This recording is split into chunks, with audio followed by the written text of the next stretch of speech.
तो दोस्तों मेरा नाम है राहुल। स्वागत है आपका टेक्निकल वर्क यूट्यूब चैनल पर। दोस्तों आज की इस वीडियो में आपको table fan, exhaust fan, cooler या फिर किसी भी मोटर का 3 वायर कनेक्शन कैपेसिटर के साथ कैसे करना है इस वीडियो में बताने वाला हूँ।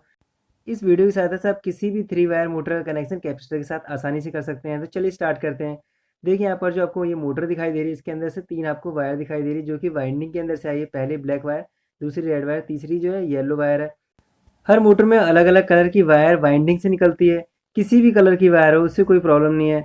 सबसे पहले हमें इसमें ये चेक करना होता है जो 3 वायर इसके अंदर से निकलती है वाइंडिंग में से, उसमें कॉमन वायर कौन-सी है, रनिंग कौन-सी है और स्टार्टिंग कौन-सी है। अगर आपको इसमें कॉमन वायर का पता चल जाता है तो आप किसी मोटर का कनेक्शन आसानी से कर सकते हैं। देखिए यहाँ पर इसे चेक करने के लिए मैंने एक्सटेंशन बोर्ड ले लिया है। अब हमें क्या करना है, यहाँ पर इसे जो 3 वायर आपको दिखाई दे रही है इसको चेक करने के लिए हमें सीरीज टेस्ट लैंप बनाना पड़ेगा। तो यहाँ पर देखिए मैंने इस वायर को इस टाइप से कर दिया ताकि ये वायर चेक करते समय एक दूसरे से टच ना हो।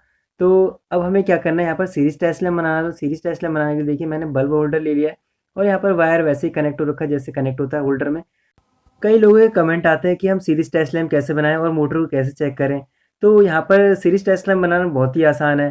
सबसे पहले मैं आपको यहाँ पर बल्ब होल्डर को चेक करके दिखाता हूँ। यहाँ पर बल्ब होल्डर वर्क कर रहा नहीं कर रहा। देखिए यहाँ पर जैसे मैंने इसके वायर को लगाया तो जो हमारा बल्ब है जल रहा है।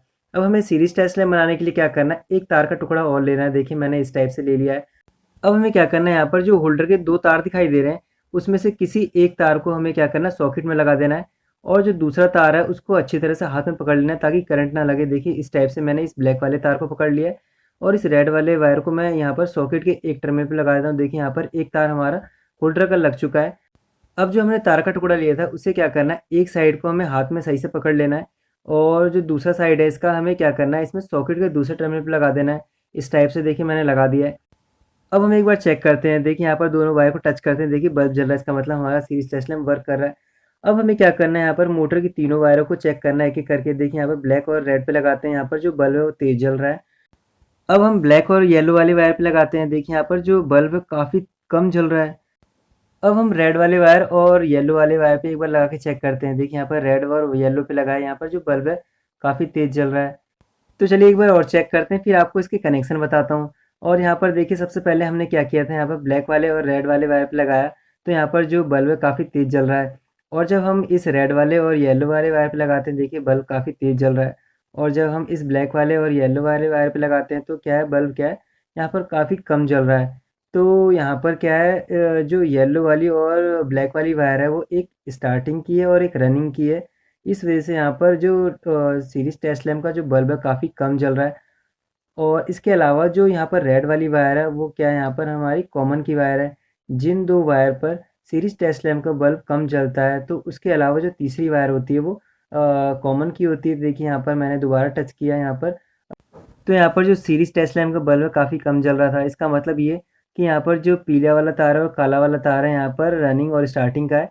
और इसके अलावा जो तीसरा तार बचा है यहाँ पर ये रेड वाला यहाँ पर कॉमन का है।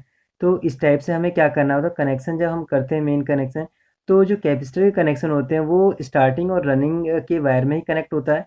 हम कॉमन के वायर से कभी भी कैपेसिटर की वायर कनेक्ट नहीं करते। तो देखिए यहाँ पर मैंने एक ब्लैक वायर से कनेक्ट कर दिया कैपेसिटर का वायर और यहाँ पर जो येलो वाला वायर था इस कैपेसिटर के वायर से यहाँ पर मैंने कनेक्ट कर दिया। कनेक्शन करते समय हमें ध्यान देना है कॉमन की वायर को कैपेसिटर की वायर से कनेक्ट नहीं करना है। तो चलिए अब इसकी मेन सप्लाई को कनेक्ट करते हैं। देखिए यहाँ पर मैंने एक मेन सप्लाई की वायर ले ली है जिसमें एक लाल और काला आपको तार दिखाई दे रहा है। इसमें हमें क्या करना है, किसी भी एक तार को यहाँ पर कॉमन की वायर से कनेक्ट कर देना है। तो देखिए यहाँ पर जो लाल वाली कॉमन की वायर थी वो मैंने मेन सप्लाई के लाल वाली तार से कनेक्ट कर दी है। तो इस टाइप से हमें क्या करना है, जब भी हम मेन सप्लाई का कनेक्शन करते हैं तो हमें क्या करना होता है, कॉमन की एक वायर को मेन सप्लाई की एक वायर से कनेक्ट कर देना होता है। इसके बाद हमारा जो मेन सप्लाई की एक वायर बची है और यहाँ पर दो तार आपको दिखाई दे रहे हैं कैपेसिटर के साथ जो कनेक्ट हो रखा है, एक पीला तार एक काला तार। हमें क्या करना है, दोनों में से किसी भी एक तार से इस ब्लैक वाले वायर को कनेक्ट कर देना है। उसके बाद फिर इसकी डायरेक्शन चेक करनी है, हमारे मोटर की डायरेक्शन सीधी है कि उल्टी है। कुछ मोटर क्या होता है घड़ी की सीधी डायरेक्शन में चलती है, कुछ जो मोटर होती है वो घड़ी की उल्टी डायरेक्शन में चलती है। तो हमें चेक कर लेना है, पंखड़ी के हिसाब से आपको पता चल जाएगा हवा दे रही कि नहीं दे रही है। तो यहाँ पर देखिए मैंने एक वायर को, ब्लैक वाली वायर को मैंने कैपेसिटर की इस पीले वाले तार से मैंने कनेक्ट कर दिया है। अब हम एक बार चेक करते हैं यहाँ पर जो इसका डायरेक्शन है वो कैसा है। अगर डायरेक्शन इसकी उल्टी है तो हम इसको फिर दोबारा सीधा कर सकते हैं।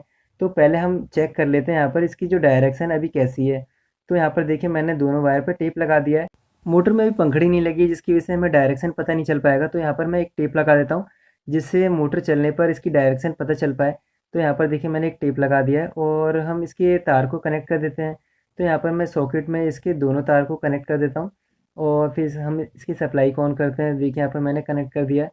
अब इसकी सप्लाई को ऑन कर दे, देखिए यहाँ पर जो हमारा मोटर है वो चलने लगा है और यहाँ पर जो इसकी डायरेक्शन है वो देखिए यहाँ पर घड़ी की चलती दिशा में क्लॉकवाइज डायरेक्शन में चल रही है मोटर।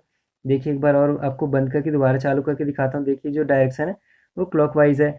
अगर आपको लगता है यहाँ पर जो आपकी मोटर है वो उल्टी चल रही है, तो आपको इसकी डायरेक्शन कैसे सीधी करनी है उसके बारे में बताता हूँ। या फिर आपको इस टाइप से पता चल जाएगा आपकी जो पंखड़ी है वो हवा दे रही है कि नहीं दे रही है। अगर हवा नहीं दे रही इसका मतलब उल्टी चल रही है, तो आपको क्या करना है, यहाँ पर जो हमने पीले वाले तार पे यहाँ पर मेन सप्लाई की दूसरी वायर को कनेक्ट की थी, उसको हमें क्या करना है, वहाँ से निकाल देना है। और यहाँ पर जो कैपेसिटर की जो दूसरी वायर है जिस पे हमारी ब्लैक वाली वायर कनेक्ट थी, उस पे हमें कनेक्ट कर देना है। तो यहाँ पर जो ब्लैक वाली वायर थी इस पे हम कनेक्ट कर देते हैं। और कनेक्शन करते समय हमें ध्यान रखना है, जो हमने मेन सप्लाई की एक वायर कॉमन वाले वायर पे कनेक्ट की थी उसको हमें चेंज नहीं करना है, उस पर वैसे ही रहने देना है। और यहाँ पर देखिए मैंने पीले वाले तार से मेन सप्लाई की दूसरी वायर को निकाल कर यहाँ पर ब्लैक वाले वायर से कनेक्ट कर दिया है। जब भी हम मोटर की डायरेक्शन को चेंज करते हैं तो हमें ये ध्यान देना है जिस वायर पे कैपेसिटर की वायर कनेक्ट हो रखी है और जो हमने इसमें मेन सप्लाई की जो दूसरी वायर कनेक्ट कर रखी है उसमें से निकाल देना है और कैपेसिटर की जो दूसरी वायर है उसके साथ कनेक्ट कर देना है। तो जो इसकी डायरेक्शन होगी वो सीधी हो जाएगी, जैसे कि मैंने इस वीडियो में बताया है। अगर आपको फिर भी इसके कनेक्शन करने में प्रॉब्लम आ रही है तो आप कमेंट करके पूछ सकते हैं। तो यहाँ पर देखिए हम इसे चेक करते हैं। तो यहाँ पर देखिए दोनों वायर को लगा दिया है। देखिए जैसे मैंने ऑन किया यहाँ पर जो इसकी डायरेक्शन चेंज हो गई है, यहाँ पर एंटी क्लॉकवाइज चल रही है, जिसे हम घड़ी की उल्टी दिशा कह सकते हैं। यहाँ पर घड़ी की उल्टी दिशा में चल रही है। तो आपको चेक कर लेना है यहाँ पर जो आपकी मोटर की डायरेक्शन है वो इस टाइप से है या फिर क्लॉकवाइज है या एंटी क्लॉकवाइज है। आपको इसकी पंखड़ी से अंदाज़ा मिल जाएगा। या फिर अगर आपकी मोटर हवा दे रही है तो इससे भी आप अंदाज़ा लगा सकते हैं आपकी मोटर सीधी चल रही है उल्टी चल रही है। अगर आपको इसकी डायरेक्शन में प्रॉब्लम आ रही है, डायरेक्शन उल्टी चल रही है, मोटर उल्टी चल रही है, तो आपको क्या करना है, कैपेसिटर पे जो मेन सप्लाई की हम वायर कनेक्ट करते हैं उसको बस इंटरचेंज करना है और कॉमन की वायर को हमें नहीं छेड़ना है। तो यहाँ पर हमारा जो कनेक्शन था कंप्लीट हो चुका है। दोस्तों अगर आपको फिर भी इसके मोटर के कनेक्शन करने में प्रॉब्लम आ रही है तो आप कमेंट करके पूछ सकते हैं। तो दोस्तों अगर आपको ये वीडियो पसंद आई तो प्लीज़ इस वीडियो को लाइक कर देना। अगर आपने मेरे चैनल को अभी तक सब्सक्राइब नहीं किया है तो प्लीज़ मेरे चैनल को सब्सक्राइब कर देना और इस बेल आइकन को भी प्रेस कर देना जिससे नई वीडियो की नोटिफिकेशन आपको सबसे पहले मिल सके। मिलते हैं आपसे नेक्स्ट वीडियो में।